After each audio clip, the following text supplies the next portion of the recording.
21st Century Scholar seniors. This year we are doing virtual scholar meetings for you since we are unable to come in and see you in school. So we are going to go ahead and have our meeting with you virtually. So we'll go ahead and get started. For the background information for your 21st Century Scholarship, we wanted to give you some context of where you started so that you know where we're going with the scholarship. It was started in 1990 to give Indiana students aspirations for and access to higher education. So this is our 30th birthday. So we're really excited. We wish we could have had huge celebrations with you, but alas, 2020.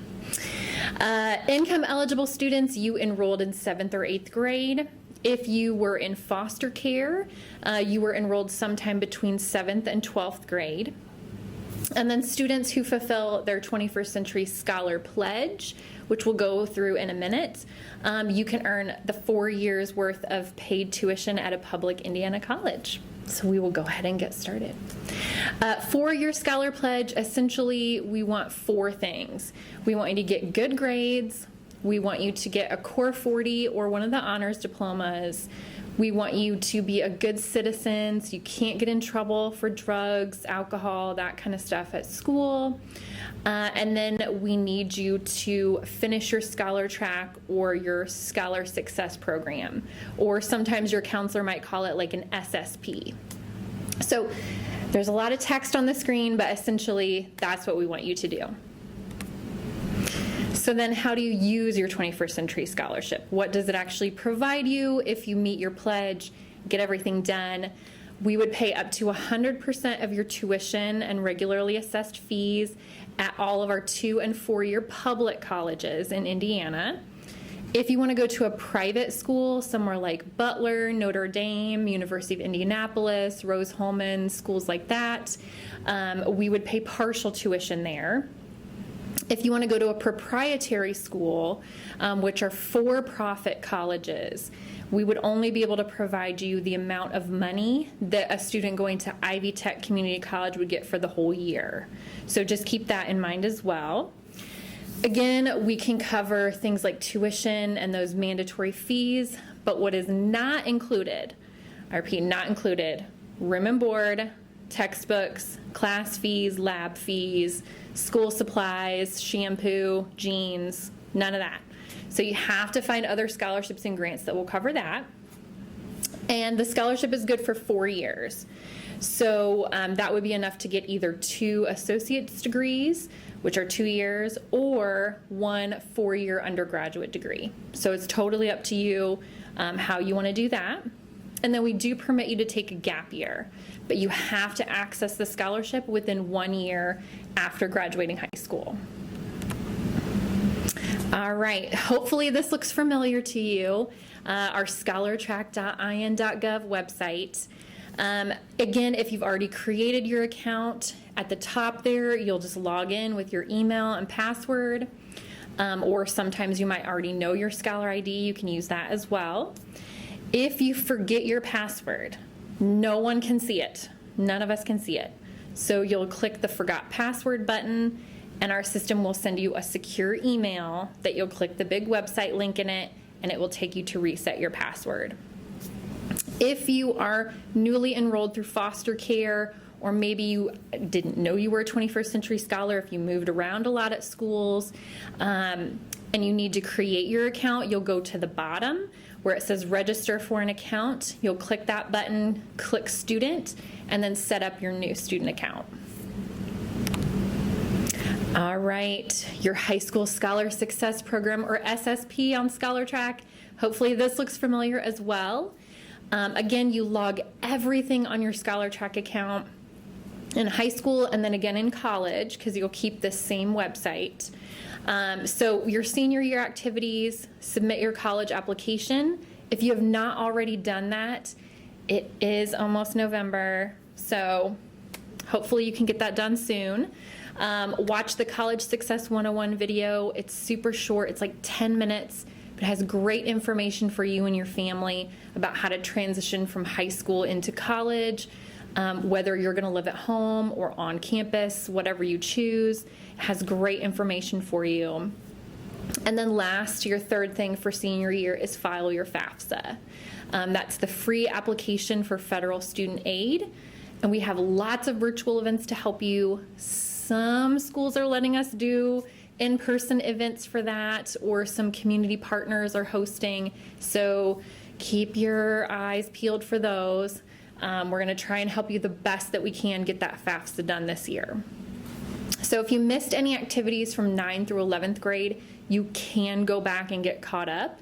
So that's no problem. You just have to have everything logged before June 30th. So there's no delay getting you your money. All right, so you do everything in high school, you get the scholarship, then how do you maintain it while you're in college? So we want you to, again, get good grades. You have to have satisfactory academic progress, whatever your college says that is. So look that up when you get there. It should be in your little packet of information, or maybe the college course book. So look that up. You do have to complete at least 30 credit hours or more per 12-month year. So we give you a full year after you start using your money to get that 30 credit hours or more. Essentially, that just means you're going to graduate on time for your degree program. You have to complete your college scholar track, or SSP. You'll have activities in that. And again, meet FAFSA deadlines, meet all of your deadlines. That's super important in college. You're going to get a few less reminders, so just pay attention when you get emails, or if you see posters hanging up or something, make sure you're meeting those deadlines. All right, your College Scholar Success Program. So again, you're going to keep your Scholar Track account. So since you're seniors, we want to make sure you have a personal, permanent email address on file registered to your account. If you're still using your high school email address, contact your outreach coordinator or your school counselor, and we can get that updated for you. So that is one thing we want to make sure you're doing. And then you also have to have your account upgraded. Again, contact your outreach coordinator or your counselor to get information on upgrading your account to access all of your college activities and apply for any other scholarships you might want from us at the state. So your College Scholar Success Program, it's going to be really simple. Most things are going to auto log for you. Your college will report that to us. So you're really only going to pick one activity from the first column, one activity from the second column, and one activity from the third column. So you're still just logging 3 things per year, but it'll be really, really simple. There's no videos. We know you're going to be busy, so really, really simple. And one thing we wanted to remind you of is financial means testing. So you know that we checked your information when you enrolled within like 8 months of enrollment.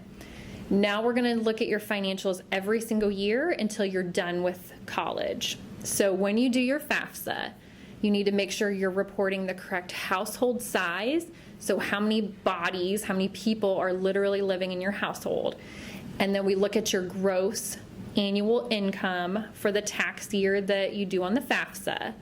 And then we look at that information, and that's how we now decide if you can stay a 21st Century Scholar or if you would be removed.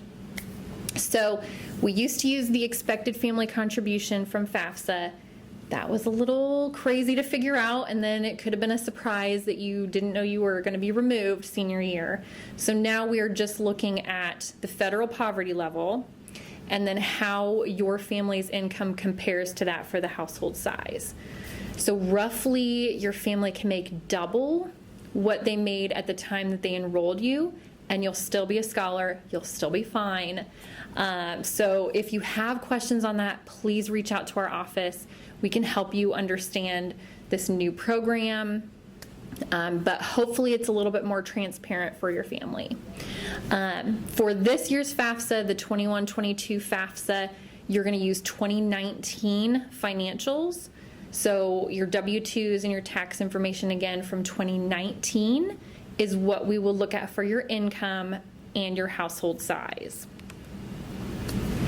So If you're over that threshold, which we'll look at on the next slide, there might be a few exceptions that would keep you being a 21st Century Scholar. So if you qualify for the federal Pell Grant, or if you still were in legal guardianship when you were enrolled, or if you were enrolled because you were in foster care, those 3 exceptions we would do an override, and then you would remain a 21st Century Scholar. Again, even if now you're with regular family and you're over that threshold, you would still keep it. And then this is our grid for the household size as well as the actual monetary amounts. So as you can see, for a typical kind of traditional family of 4, you would be able to make $95,276 in 2019 and still stay a scholar.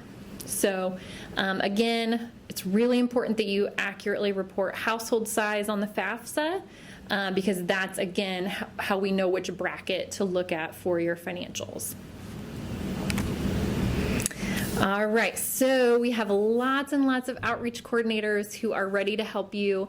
If you're already familiar with your outreach coordinator, go ahead and contact them directly. If you're not sure who we are, then definitely check out learnmoreindiana.org/contact, and that will bring up, you'll be able to find this map linked on there with the name, email address, and phone number of your outreach coordinator. You can text us, you can call us, email us, and we will help you with any questions you have. We know this is like a wackadoodle time, right? So definitely contact us. We also have a financial aid and student support center office. They can be reached at the 888 phone number, or you can email that email address, scholars@che.in.gov, and they will definitely be able to help you as well. So again, reach out. We're here to help you. These are just a few of our social media websites. Let's be friends. Follow us. We'll remind you about deadlines that are important. We'll have cute memes that we share, all that kind of good stuff. So lots of information, but also fun as well. We have an awesome communications team that's helping out with all of this stuff, keeping you on track. So thank you so much for spending a little bit of time making sure you understand your 21st Century Scholarship and how to finish strong as a senior. Again, if you have questions, we would love to help you. Thanks so much, everybody.